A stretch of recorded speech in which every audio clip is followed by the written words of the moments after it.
રહ્યા.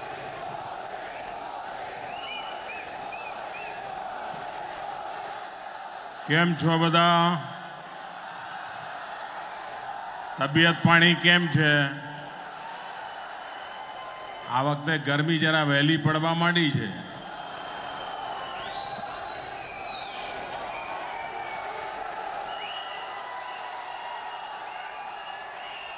મંચ પર બિરાજમાન ગુજરાતના લોકપ્રિય મુખ્યમંત્રી શ્રીમાન વિજયભાઈ, નીતિનભાઈ,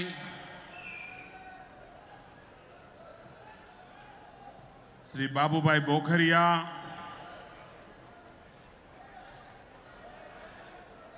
શ્રી ગણપતભાઈ વસાવા,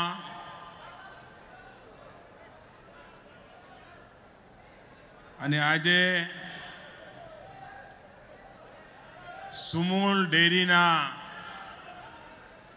તત્વાવધાનમાં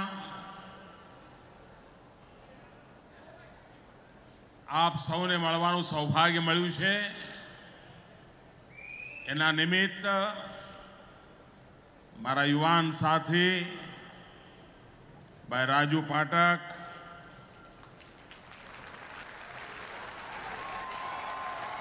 મંચ પર બિરાજમાન સર્વ ધારાસભ્યશ્રીઓ, સાંસદ સદસ્યશ્રીઓ, સહકારી આગેવાનો અને વિશાળ સંખ્યામાં પધારેલા મારા આદિવાસી ભાઈઓ અને બહેનો,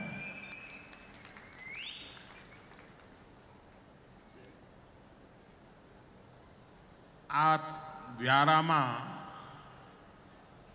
મેં ચપ્પલ ઘસી નાખ્યા છે.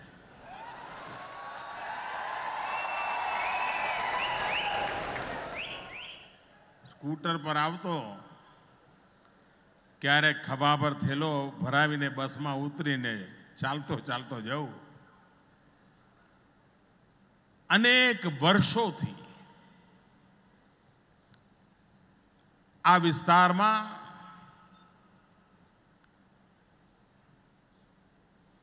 ગરીબ આદિવાસી વચ્ચે રહીને સામાજિક કામ કરવાનું મને સંસ્કાર મળ્યા. ભારતીય જનતા પાર્ટીના કાર્યકર્તા તરીકે આવ્યો, મુખ્યમંત્રી તરીકે પણ આવ્યો, પરંતુ મેં આ વિસ્તારમાં આવડો મોટો વિરાટ કાર્યક્રમ પહેલી વાર જોયો.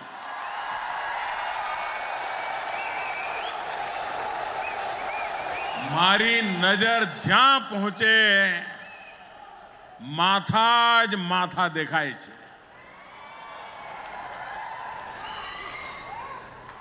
આટલું વિરાટ દ્રશ્ય અને આવી ઉત્તમ ડિસિપ્લિન, આવી ઉત્તમ શિસ્ત આપ સૌને માથું નમાવીને નમન કરું છું.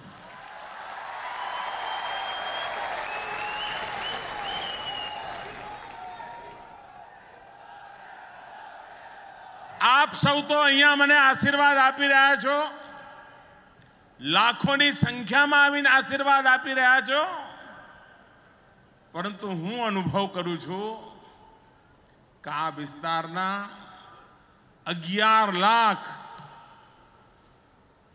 જેમાંથી અહીંયા એકે મોજૂદ નથી, એવા 11 લાખ પશુ એ પણ આજે આપણને આશીર્વાદ આપી રહ્યા છે.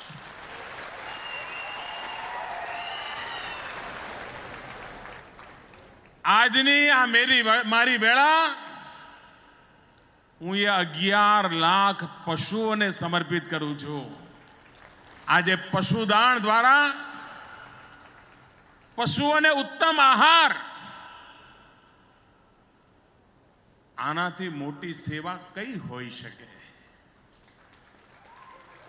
આનાથી મોટો જીવનનો સંતોષ કયો હોઈ શકે? સુમૂલે જે રીતે કાઠું કાઢ્યું છે અને સુમૂલ આજે એની સ્વર્ણ જયંતિ ઉજવી રહ્યું છે. 50 વર્ષની એની યાત્રા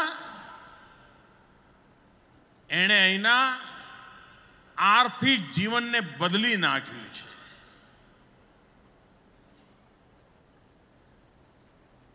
આ એ સુમૂલ છે જેની શરૂઆત દેશના ભૂતપૂર્વ નાયબ વડાપ્રધાન મોરારજીભાઈ દેસાઈએ કરી હતી. અને આજે મારું સૌભાગ્ય છે કે અવારનવાર આપની વચ્ચે આવતો રહ્યો છું. અને આજે જ્યારે સુમૂલ એક હરણફાળ ભરી રહ્યું છે, કન્ઝ્યુમર માર્કેટમાં, ફૂડ પ્રોસેસિંગમાં નવી ઊંચાઈઓ સર કરવાના સપના સાથે કદમ માંડી રહ્યું છે. સુમૂલને, આ સહકારી પ્રવૃત્તિને, એને જી જાનથી આગળ વધારનાર સૌ ખાતેદારોને, દૂધ મંડળીઓને અને વિશેષ કરીને પશુપાલનની ઉત્તમમાં ઉત્તમ કામગીરી કરનાર મારી આદિવાસી બહેનોને હૃદયપૂર્વક ખૂબ ખૂબ અભિનંદન આપું.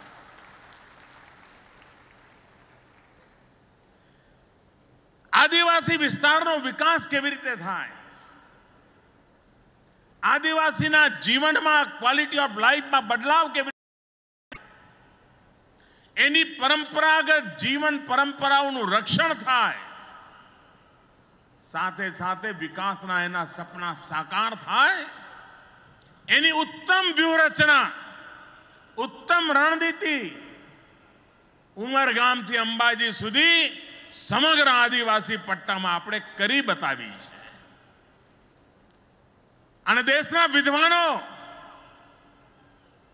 આજ નહીં તો કાલ સામાજિક આર્થિક પરિવર્તન જનભાગીદારીથી કેવી રીતે કરી શકાય છે, સંસ્કાર અને સહકારના જુગલબંધીથી કેવી રીતે કરી શકાય છે, એ ગુજરાતે કરી બતાવ્યું છે. આજે સુમૂલને, એના કરતા ધર્તાઓને અને ગયા 50 વર્ષમાં સુમૂલને અહીં પહોંચાડવામાં જેમણે જેમણે યોગદાન આપ્યું છે, અમારે માટે રાજકીય પક્ષાપક્ષી સહકારી પ્રવૃત્તિમાં પ્રવેશ નથી દેવી. એટલે 50 વર્ષમાં જેમણે જેમણે યોગદાન આપ્યું છે, અને આજે રાજુભાઈના નેતૃત્વમાં જે પ્રગતિ થઈ રહી છે, એ બધા જ અભિનંદનના અધિકારી છે. અનેક અનેક શુભકામનાઓ આપવા માટે આવ્યો છું.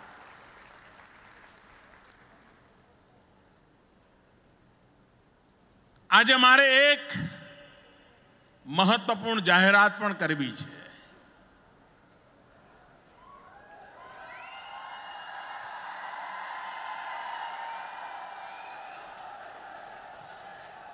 આપણને ખબર છે કે જ્યારે દિલ્હીમાં અમારી સરકાર બની,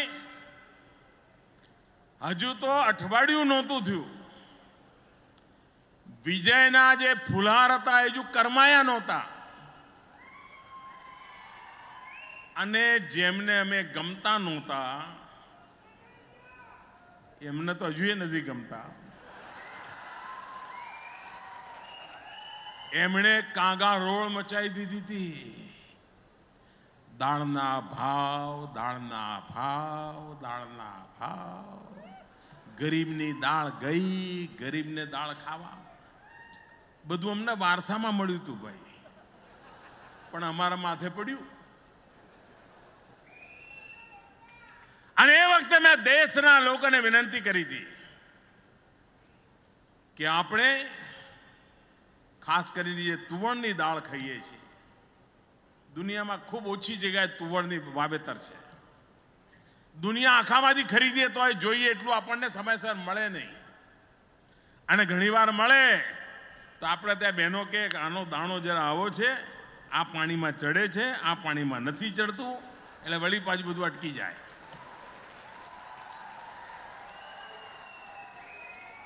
મેં દેશના કિસાનોને વિનંતી કરી હતી. હજુ તો નવો પ્રધાનમંત્રી બન્યો હતો. મેં દેશના કિસાનોને વિનંતી કરી હતી કે દેશના ગરીબને પ્રોટીન કઠોળમાંથી મળે છે. અડદ હોય, તુવર હોય, મગ હોય, ચણા હોય, એ ગરીબના માટે ખૂબ અનિવાર્ય છે. મેં દેશના કિસાનોને વિનંતી કરી હતી કે આપ બાકી જે પકવતા હોય પકવો, પણ વચ્ચે વચ્ચે થોડું કઠોળ પણ વાવો. મારે મારા દેશના કિસાનોની સામે આજે સર ઝુકાવવું છે, એમને નમન કરવા છે કે એક લાગણીને એમણે આદરપૂર્વક સ્વીકારી અને દેશમાં કઠોળનું વિક્રમ ઉત્પાદન કરી બતાવ્યું. અને આજે સરકારની બાલની ખાલ ઉતારવા વાળા લોકોના મોં મારા દેશના કિસાનોએ બંધ કરી દીધા. થાળીમાં સસ્તી દાળ મળતી થઈ ગઈ, ગરીબના પેટમાં સસ્તી દાળ જવા માંડી.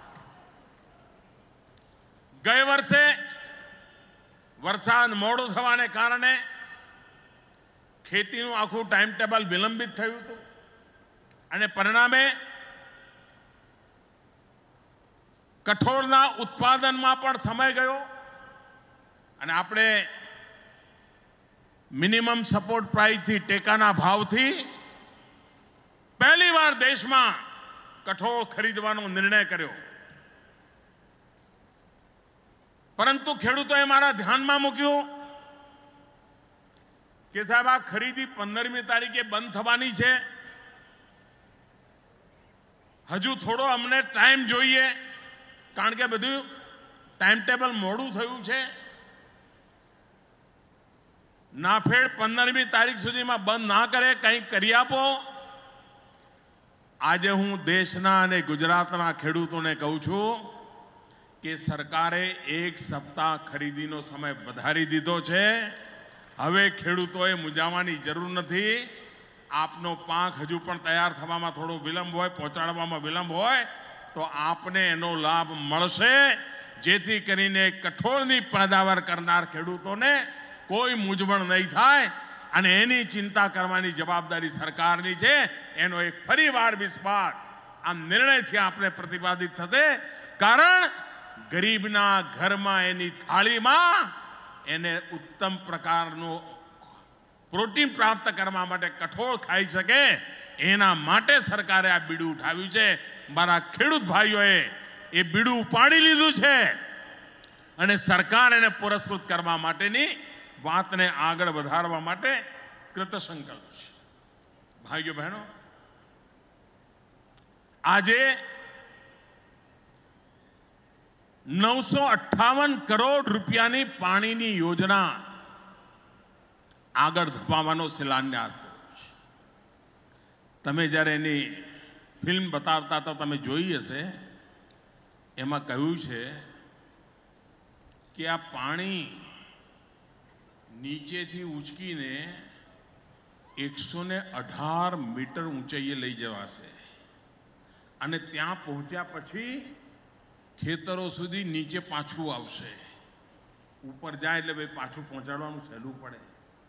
આપ વિચાર કરો છો, 50 માળ કરતાં પણ વધારે ઊંચા મકાન પર પાણી પહોંચાડવાનું કામ, અને એ પણ સામાન્ય નહીં, પાઇપલાઇન એવડી મોટી કે જેમાં મારુતિ કાર ચાલી જાય. કેટલું મોટું વિરલ કામ છે. એટલા માટે 70 વર્ષ સુધી સરકારો જ્યારે ચાલતી હતી ભૂતકાળમાં, આજે પણ હું હિન્દુસ્તાનના ખૂણે ખૂણે જાઉં છું તો ગરીબ માનવી શું માંગણી કરે છે? ગુજરાતમાં દેવી માંગણી ના કરે, પણ બીજા રાજ્યોમાં શું માંગણી કરે કે સાહેબ અમારા ગામમાં જરા માટી કામ કરાવી દેજો ને. ગુજરાત વાળો મળે તો શું કે, મોદી સાહેબ બહુ થઈ ગયો, હવે પેવર રોડ જોઈએ. અમારા ઉચ્છલ નિઝરના આદિવાસીઓ મને મળવા આવતા કે સાહેબ રોડ તો છે પણ આવો રોડ નહીં, હવે પેવર રોડ જોઈએ, 4 લાઇન જોઈએ. કારણ ગુજરાતે વિકાસના નવા મોડેલ સાથે જનમાનસને પણ તૈયાર કરેલું છે. આજે પણ હિન્દુસ્તાનના અનેક ભાગોમાં હેન્ડપંપ લગાવી દો તો ખૂબ મોટું કામ કર્યું છે. 3-3, 4-4 ચૂંટણીઓ જીતી જાઓ, એક હેન્ડપંપ લગાવો. અને અમારા વિજયભાઈ સપનું લે છે મારે હેન્ડપંપથી ગુજરાતને મુક્ત કરી દેવું છે, પાઇપલાઇનથી પાણી પહોંચાડવું છે રસોડા સુધી. મારી બહેનને આમ ચકલી ચાલુ કરીને પાણી આવે એ કામ કરવાનું સપનું જોયું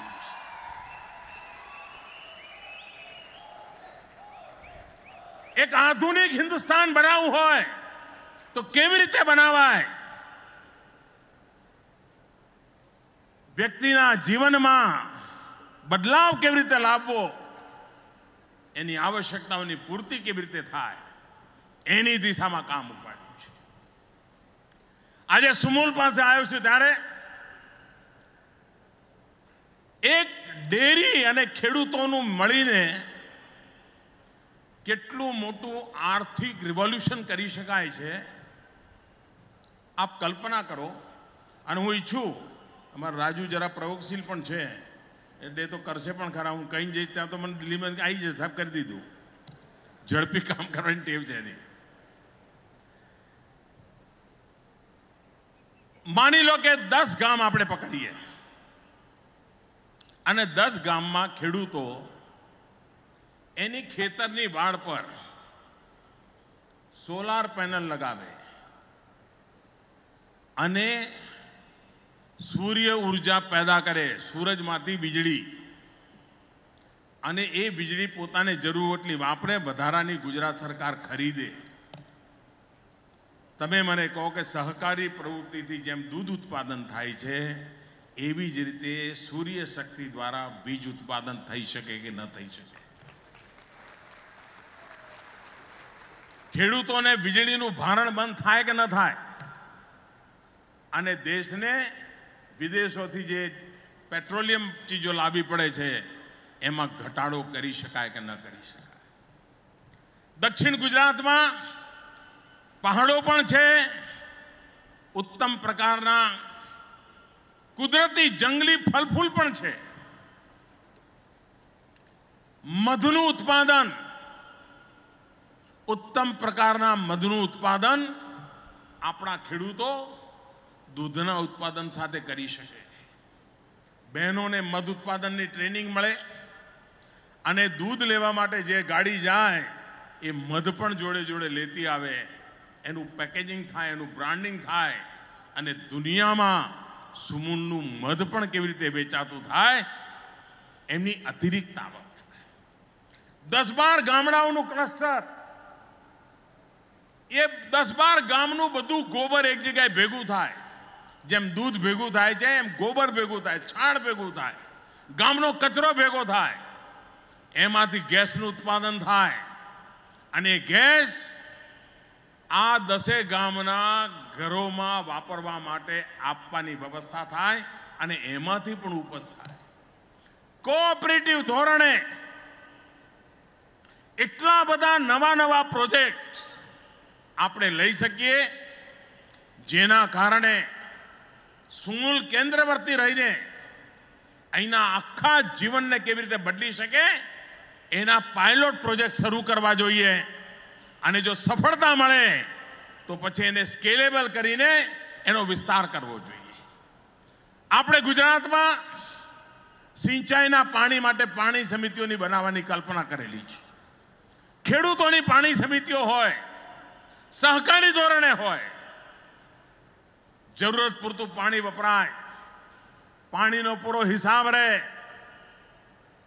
પર ડ્રોપ મોર ક્રોપ, એક બૂંદ પાણીમાંથી વિપુલ માત્રામાં પાક પેદા થાય એવા સુવિચારિત આયોજનની તૈયારી આજથી કરીએ તો આ 958 કરોડ રૂપિયાના ખર્ચે જે પાણીની યોજના બની રહી છે, પીવાનું શુદ્ધ પાણી પણ મળે અને દૂર સુદૂર આપણે નાની ટેકરીઓ પર વાડી યોજના ચલાવીએ છીએ. સમગ્ર દેશમાં વાડી યોજના એક આકર્ષણનું કેન્દ્ર બની છે. દક્ષિણ ગુજરાત એમાં સફળ થયું છે. એ વાડી યોજનાના પાક, એને ટપક સિંચાઈ, સ્પ્રિંકલર, એનો લાભ કેવી રીતે મળે? આપણા દક્ષિણ ગુજરાતમાં સુગરની ખેતી, શેરડીની ખેતી, એમાંથી શેરડીનું ઉત્પાદન. એક સમય હતો મબલક પાણીથી શેરડી પકવતા હતા, અને એ વખતે મેં શેરડીના કારખાનાવાળાઓને બોલાયા, સહકારી મંડળીઓને બોલાવી, અને મેં કહ્યું કમ્પલસરી ખેડૂતોને તમે સ્પ્રિંકલરથી ખેતી કરવાનું શીખવાડો. આજે મને ખુશી છે કે ગુજરાતમાં જ્યાં શેરડીની ખેતી થાય છે, મોટા ભાગની જગ્યાએ ટપક સિંચાઈ દ્વારા ફુવારા પદ્ધતિથી ઓછામાં ઓછા પાણીથી શેરડી પકડવાની સફળતા મળી છે, અને એનો લાભ શેરડીના કારખાનાઓને પણ થવા માંડ્યો છે. સુગર કન્ટેન્ટ વધ્યું છે, શેરડીના સાંઠામાંથી રસ વધારે નીકળવા માંડ્યો છે, એ રસમાંથી વધારે પ્રમાણમાં ખાંડ નીકળવા માંડી છે. એક ક્રાંતિકારી પગલાં આ બધી જ પદ્ધતિઓ દ્વારા આપણે લઈ રહ્યા છીએ. મને વિશ્વાસ છે હજુ તો 10 વર્ષ પહેલા નાનકડો નવો જિલ્લો બનાવ્યો હતો આપણે. જોતામાં આ તાપી જિલ્લાએ પોતાની ઓળખાણ ઊભી કરી દીધી છે. ઉચ્છલ નિઝરના કેળા, મારો આદિવાસી ખેડૂત કેળા પકાવતો થયો, અને આજે દુનિયાના બજારમાં ઉચ્છલ નિઝરના કેળા વેચાય એ સ્થિતિ ગુજરાતે પેદા કરી બતાવી છે. જેમ ઉત્પાદનની અંદર વિવિધતા આવી છે, એમ આપણું હવેનું બળ છે વેલ્યુ એડિશન, મૂલ્ય વૃદ્ધિ, ફૂડ પ્રોસેસિંગ, જેથી કરીને આપણો ગુજરાતનો ખેડૂત જે પ્રયોગશીલ છે, આદિવાસી ખેડૂત પણ પ્રયોગશીલ છે. એક જમાનો તો દાહોદ જિલ્લાનો ખેડૂત મકાઈથી આગળ કઈ કરી શકતો નહોતો. દાહોદ જિલ્લાના આદિવાસીઓ એવડી મોટી ક્રાંતિ કરી કે હવે ખેતર શબ્દ ભૂલી ગયા છે, ખેતરને ફૂલવાડી કહેતા થઈ ગયા છે. અને દાહોદ જિલ્લાના આદિવાસીએ પકવેલા ફૂલ મુંબઈમાં સવારે ભગવાનને ચડતા હોય છે. આ તાકાત ગુજરાતનો આદિવાસી કરી બતાવતો. ભાઈઓ બહેનો, ક્રાંતિ સહકારિતા આંદોલન દ્વારા, સંસ્કારિતાના આંદોલન દ્વારા, સામાજિક એકતાના બીડા ઉઠાવીને ગુજરાતે કરી બતાવી છે. આજના નવતર પ્રયાસને, ગુજરાત સરકારના પાણી માટેના અભિયાનને, સુમૂલના દૂધ માટેના અભિયાનને મારા તરફથી અનેક અભિનંદન આપું છું. પણ મારી ખેડૂતોને વિનંતી છે, આપણે ધ્યાન આપવું જોઈએ. આજે પણ આપણે ત્યાં માતાઓ બહેનો જ પશુપાલન સંભાળે છે. પુરુષોનું કોઈ યોગદાન હોતું નથી. એને ખબર નથી હોતી કે ગાયની શું હાલ છે, ભેંસની શું હાલ છે, ખબર જ નથી. બધું બહેનોના ભરોસે છોડી દીધું હોય છે. સહેજ ધ્યાન આપીએ, વૈજ્ઞાનિક ઢબે ધ્યાન આપીએ. આજે આપણા પશુ જેટલું દૂધ આપે છે એના કરતાં એટલા જ પશુ ડબલ દૂધ કેવી રીતે આપે, એની માવજત કેવી રીતે થાય, એની કાળજી કેવી રીતે લેવાય, આના વૈજ્ઞાનિક પ્રયોગો થાય છે. સુમૂલે એમાં ઘણું કામ કર્યું છે. આપણે એને અપનાવીએ, આપણું પશુ બીમાર ન પડે એની કાળજી લઈએ. પશુની સંખ્યા વધારવા કરતાં પશુની દૂધ આપવાની ક્ષમતા વધે એવું પશુ ઉછેર કરવા તરફ ધ્યાન કેન્દ્રિત કરવું એ ભારતની આવશ્યકતા છે. અત્યારે દુનિયામાં જે પશુ દ્વારા દૂધ ઉત્પાદન થાય છે એની તુલનામાં આપણે ઘણા પાછળ છીએ. સમગ્ર દેશમાં જે દૂધ ઉત્પાદન પ્રતિ પશુ થાય છે એની તુલનામાં ગુજરાત ઘણું આગળ છે. પરંતુ ગુજરાત હજુ ઘણું આગળ જઈ શકે એ સ્થિતિમાં છે, અને તેથી હું આગ્રહ કરીશ, ગુજરાતની બધી ડેરીઓને મારો આગ્રહ છે, ગુજરાતના બધા પશુપાલકોનો મારો આગ્રહ છે, ગુજરાતના બધા ખેડૂતોને આગ્રહ છે કે આપણે આપણા પશુની દૂધ ઉત્પાદક ક્ષમતા કેવી રીતે વધારીએ, પર કેપિટા મિલ્ક પ્રોડક્શન કેવી રીતે વધે, અને જેટલા પ્રમાણમાં પર કેપિટા મિલ્ક પ્રોડક્શન વધશે એટલા પ્રમાણમાં પર કેપિટા મિલ્ક કન્ઝમ્પશન પણ વધશે. અને જ્યારે ગરીબનું બાળક પણ સસ્તામાં સસ્તું પૂરતું દૂધ પ્રાપ્ત કરશે તો ન્યુટ્રિશનની જે ચિંતા સતાવે છે એમાંથી પણ આપણા ગરીબ બાળકોને આપણે બહાર લાવી શકીશું. આ ઉત્તમ કામમાં આપ મને સહકાર આપો એ જ અપેક્ષા સાથે ફરી એકવાર આ સ્વર્ણિમ જયંતિ પર્વે મારી ખૂબ ખૂબ શુભકામનાઓ. આપની વચ્ચે આવવાનો અવસર મળ્યો, આટલી મોટી સંખ્યામાં આવીને આપે આશીર્વાદ આપ્યા, આદિવાસી માતાઓએ આશીર્વાદ આપ્યા. હું ફરી એકવાર આપનો ખૂબ ખૂબ આભાર માનું છું. ભારત માતા કી જય. સાહેબ